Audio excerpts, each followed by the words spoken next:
Hey, bienvenue au studio. On va manger encore du bon fromage et cette fois-ci, je me paye vraiment la traite avec de quoi d'original. Ben, en fait, j'ai deux fromages qui sont vraiment extraordinaires. J'arrive de la fromagerie, mais comme c'est pas assez pour faire un sujet très développé, je me fais une petite fondue. En fait, vous connaissez peut-être, ça se trouve en épicerie aisément. C'est un fromage élogru. C'est un fromage, c'est aux trois fromages de Lys. Là. Donc voilà pour l'étiquette. Et bon, je vais juste en prendre une petite bouchée pour vous dire ce que j'en pense, même si c'est pas la première fois que je mange de ce fromage-là. En fait, moi, juste avec une demi-baguette ciabatta, et c'est mon bonheur. C'est sûr que ça, je vais manger ça plus tranquille. Je vais plutôt vous parler de mes deux fromages.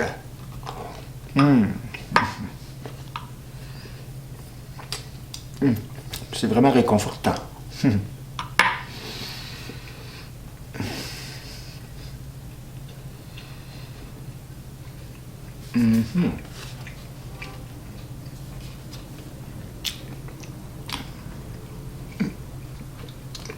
La plupart du temps, je vais acheter ce fromage. Ça vient en un petit format comme ça. C'est d'une simplicité. Vous enlevez la petite pellicule plastique, vous mettez ça au micro-ondes 1 minute et c'est à déguster.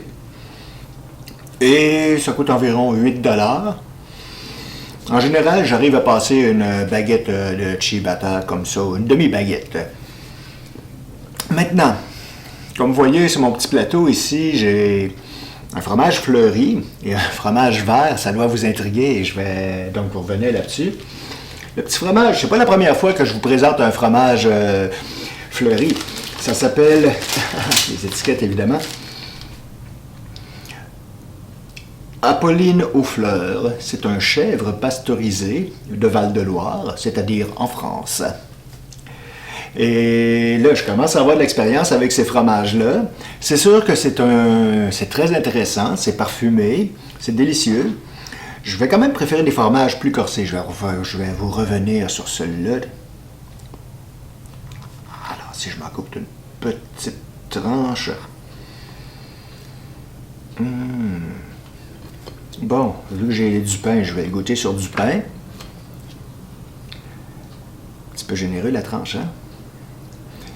Oui, c'est un fromage très frais, fraîchement arrivé.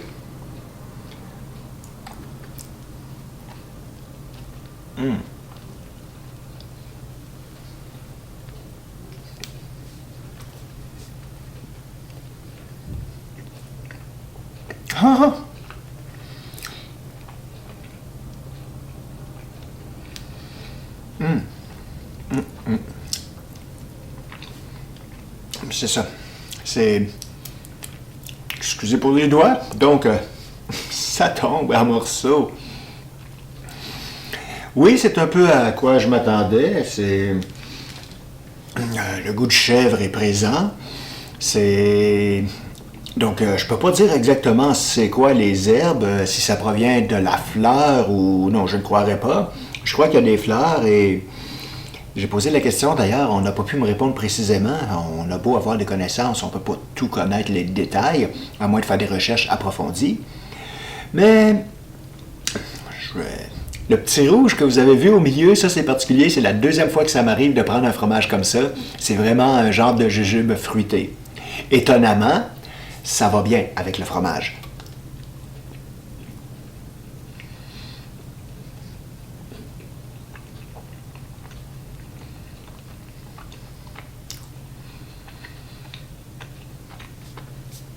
Sans avoir atteint le bonbon, je dénote un côté qui pourrait dire légèrement sucré. Oui, c'est ça, c'est parce qu'il y a un petit morceau du bonbon que j'ai pris quand même. Je vais essayer de vous le montrer un peu mieux. Voilà.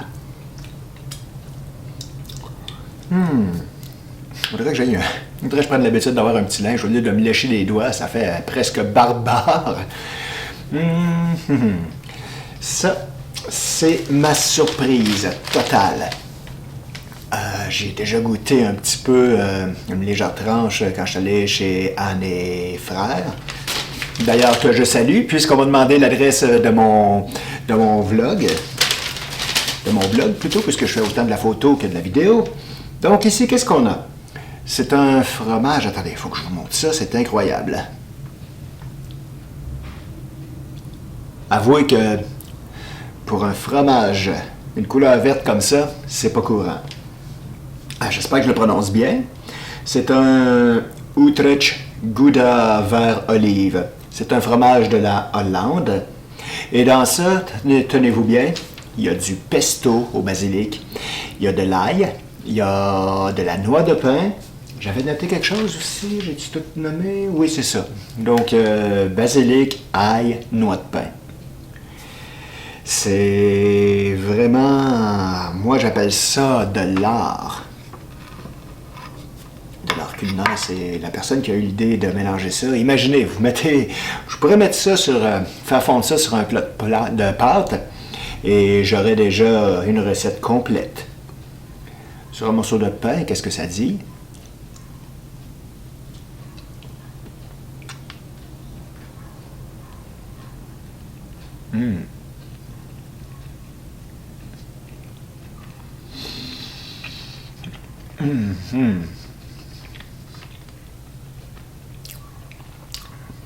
C'est d'une belle douceur.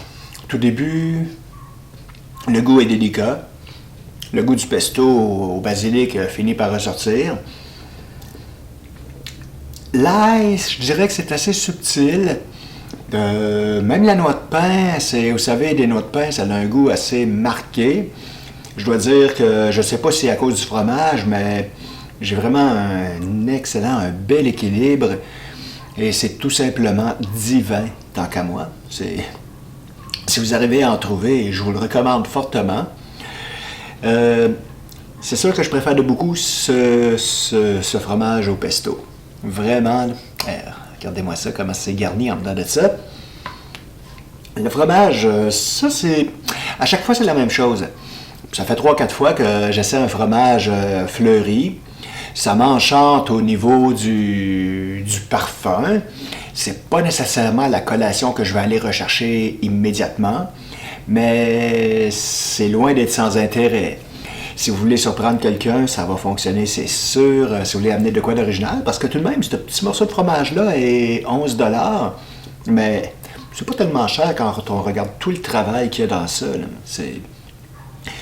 Donc voilà, j'ai encore une fois fait une petite capsule sur des fromages. Merci aux fromagers de m'avoir encore fait découvrir des excellents produits. Et comme la tendance se maintient, il va sûrement y avoir ultérieurement, en tôt ou tard, d'autres petites capsules comme ça, en toute simplicité. J'espère que mes 2 petites découvertes vous ont plu. Moi, je vous laisse. J'ai de la bonne bouffe pour me faire plaisir. À la prochaine!